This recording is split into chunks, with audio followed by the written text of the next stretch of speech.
Hello and welcome my fab fans to Glam's new video. I will be telling the story. It's a continuation of the first story from the first video. At this rate, we got to the point where our main character Quinn and Eisen met each other. Now let's start. I got the plutonium and installed it to the android's entry unit. An electric destabilizer was easily crafted, and I would always leave one on hand. Eisen's POV. When is it a good time to call your crush? Maybe any day or two between when you get the number? I have no clue. Ethan, Eisen, dinner. Coming. Wish I could act a little better around her. I mean, I first saw her during college. She always was the best, full marks on everything. Was always second. So I heard you got to talk to your idol. When will you get a job? I have a job. It's just not the one I wanted. You're a secretary. You should at least apply to be a scientist. You might be able to.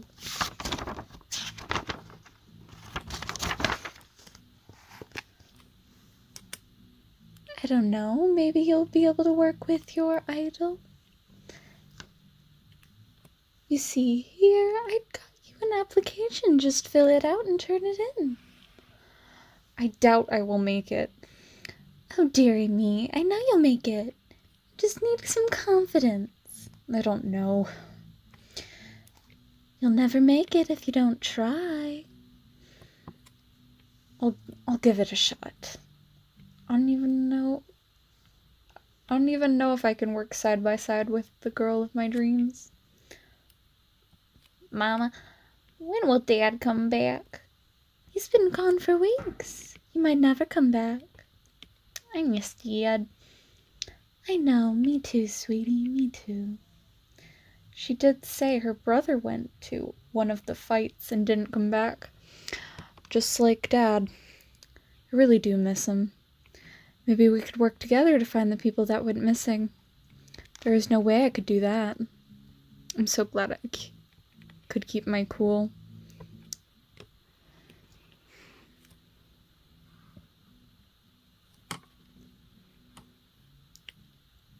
As he slowly fell to sleep in his dream, there starts to be weapons and gunshots all around, and he hears the sound say, "Get down!" And Eisen says, quivering in fear. Quinn grabs chloroform cloth and walks up behind the shooter and smothers him. Whoa, you got him! Are you okay? He hit you in the head pretty hard. I am fine. I can't feel pain anyway. But you're bleeding. Huh? Puts hand to head. I guess I am.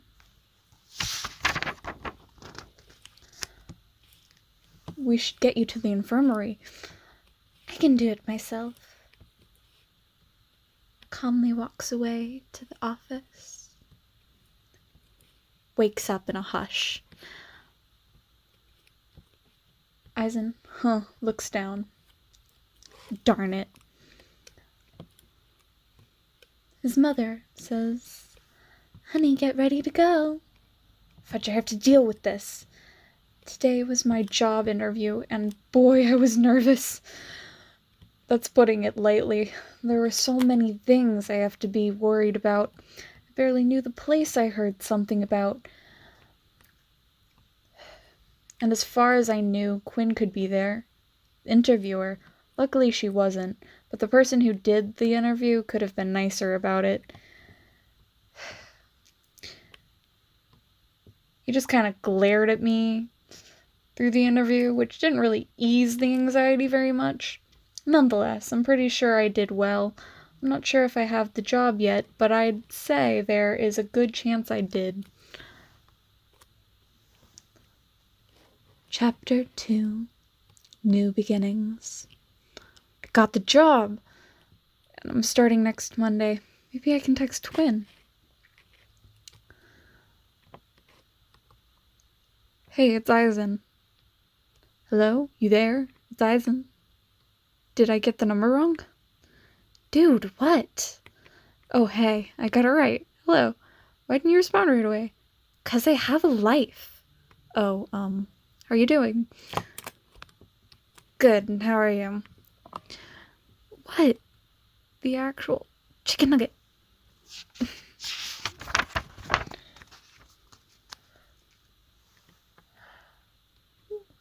Lol, was I right about that? I just got a job, live in my mom's house. What do you think? So I was right. How old are you? 25. Did you go to Boston University? Yeah. Did you master in chemical engineering? Okay, how did you know? Where? Were you in the same class? Oh my god, yes! Oh my, were you the one kid who came in second with test scores while I was always in first? Oh, that's why you remember me for. To be fair, that's what I knew you for. Never really met you. Fair enough. I wish I talked to her back then. Where did you sit in class? The back. Why? I was just curious. Where will you be working? I'm gonna be working at the chemical lab. Okay. Wrong voice. I'm gonna be working at the chemical lab. Well, the only laboratory in the city is melancholy science. I do work there. Will you be working on the floor for chemical engineering? I work there too, so maybe I could help you find your way around if needed. Sure, thanks. Oh my god, progress. I'll be starting work this Monday. Good night. Good night. I didn't know it was this late. I should go to bed. I have to get up early tomorrow for my first day of work.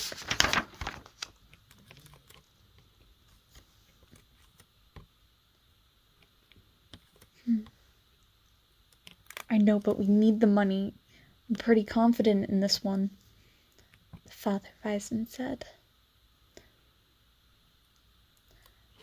Machines were not created to fight. They were created to love, the mother said. Big brother, do you think they could stop fighting if we made money? In a year I can start working and everything can be easier for all of us. Big brother, a year takes too long. I don't want Dad to go to the fights anymore.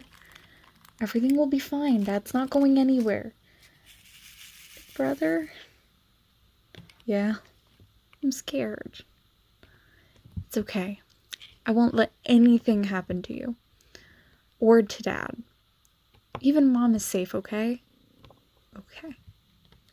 Wakes up. Oh god, great. Now I feel miserable. Why did I have to remember that? Wait, what time is it? Fudge. I have to be at work in an hour. Get dressed, brush hair, run out the door. Hey, do you need a ride? That would be nice of you. Well, we're going to the same place.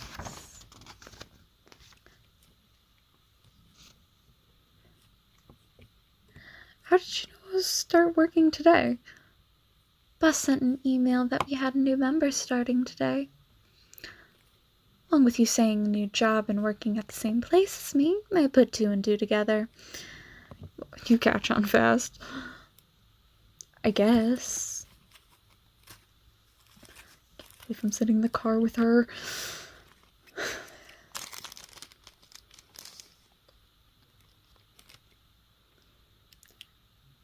I'm so lucky. Quinn's POV. Why did I pick him up? He will get bullied for sure.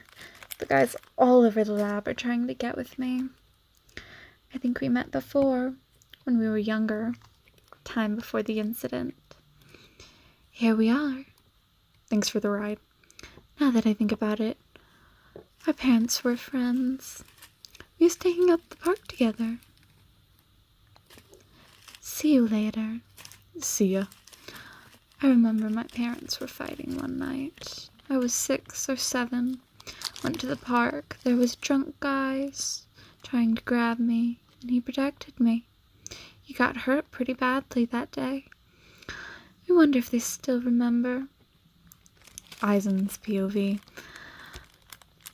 I went to my area for merchant mechanics department. It was super loud. We had to wear these really uncomfortable headphones that block out the sound. To communicate, we had to either use sign language, something I'm somewhat proficient in, or just kind of yell at each other. The working area in my section was organized as straight line, and adjacent to me was one tall, lengthy guy, and another person who was a bit larger. They were goofing off a bit, and I could already tell that I was going to end up in their crossfire. As I walked over, I waved hello in sign language. Hello is more of a salute, but I had a feeling these guys wouldn't know that. Their idea of greeting along the lines of, "Hi, who's this dude?" That's not poor grammar either. That's just how they spoke. I said my name in sign language, which just confused them.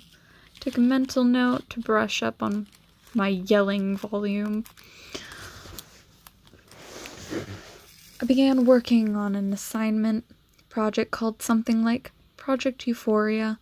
Anyway, I was just about to finish reading the document outline when I was hit in the head by a paper airplane. Turned to my right to see the lengthier one giggling, working on his job. At least they were getting work done. Eventually it was break time for my section. Lynn had told me that they have a good assortment of food here, and she was of course right. I got a chicken salad sandwich and a salad. Gwen and I don't have the same break, but it was still nice. Anything to avoid those bozos who call themselves employees. Later on, after I finished my food, it was work time again. This time, the paper airplane thing happened again. But different this time. It came from the left. Went right in front of my face. Hit the person right square in the forehead.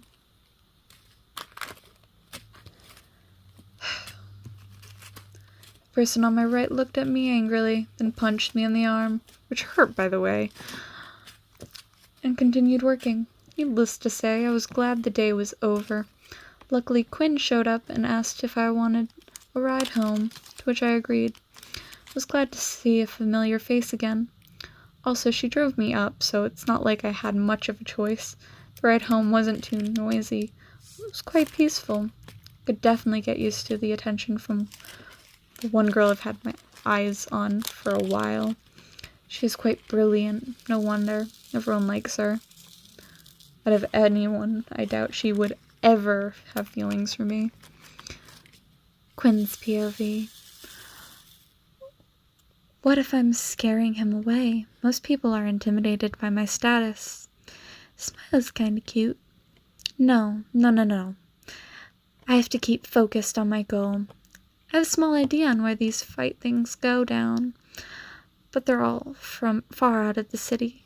It would take too long to take them down one by one, especially when I have forced to take on a new project. At least I was able to choose my partner.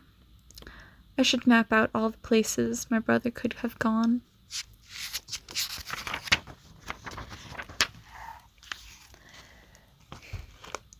It took a very long time to find out what to do and where I could possibly go. I Every single place is just out in the middle of nowhere. And the roads are dark and danky. You can never know what to do. I'll ask Eisen if he wants to join. Maybe he could be helpful. Or get caught. Who knows? But I'd hate to go alone to these places. I might have a powerful weapon, but that doesn't change anything. I can be smart, and I can be fast. But people would recognize me way too easily, so it's not really worth it for me to go alone.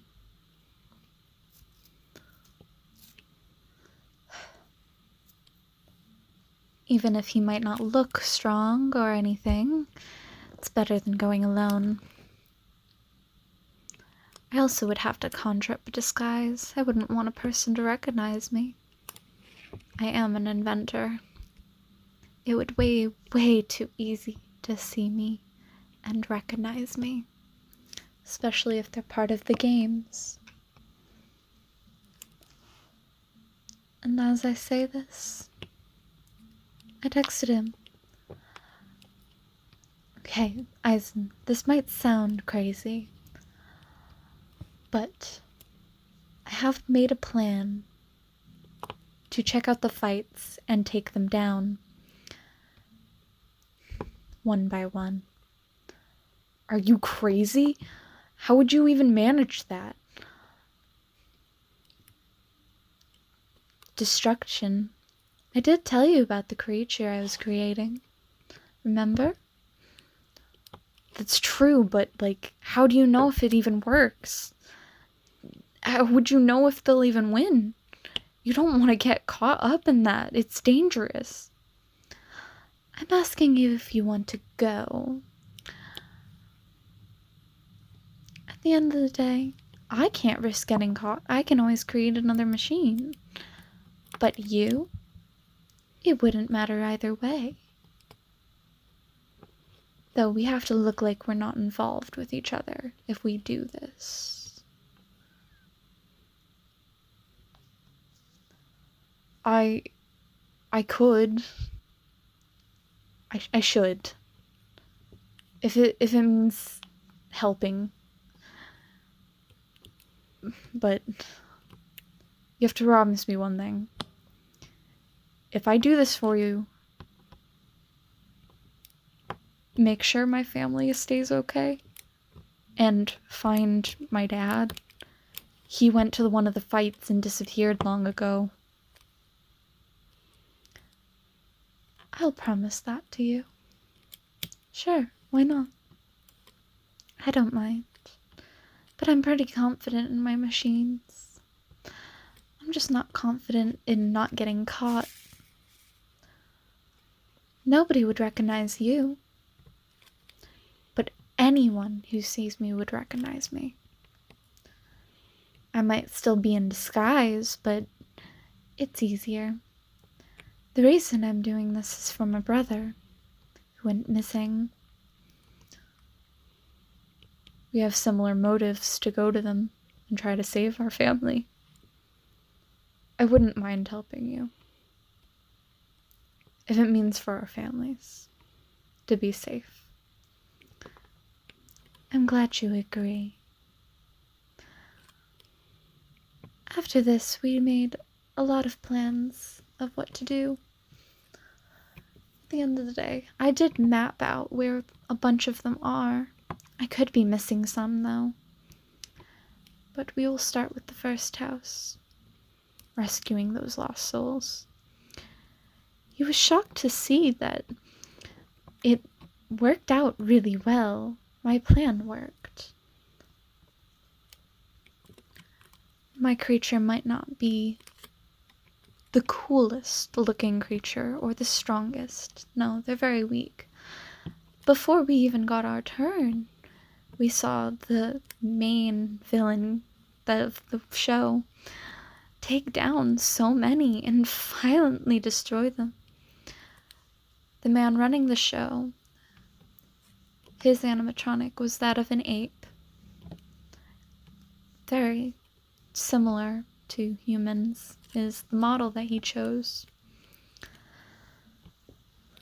But then again, not as smart, not as bright, not as powerful as mine. I felt bad for all of the animatronics that were thrown in to just get destroyed.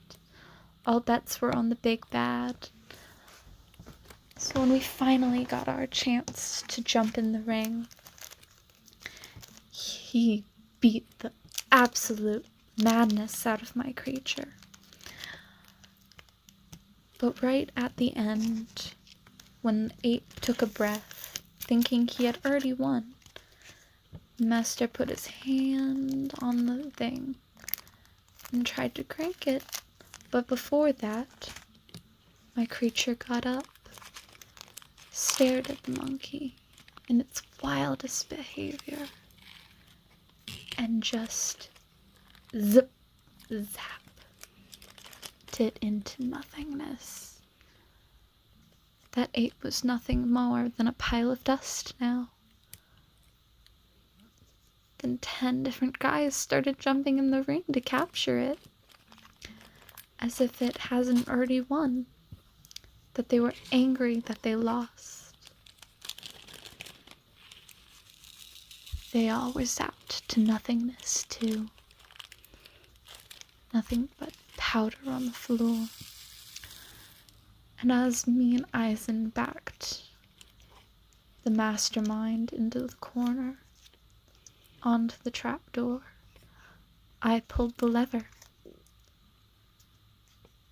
with my sweet animatronic that protects. Before he fell, I made sure to grab the key around his neck and let everyone else free.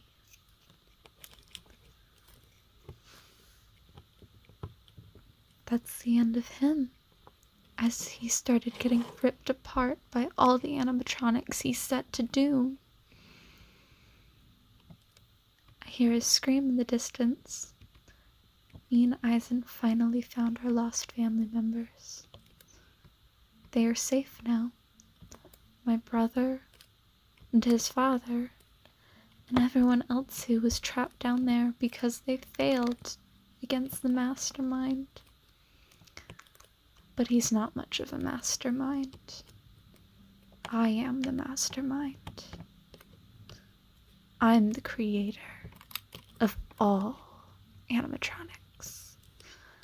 And they are my creations, loyal to me. And I made them to protect people from each other and themselves. Except my new one. I made it to protect itself and everything that tries to protect it.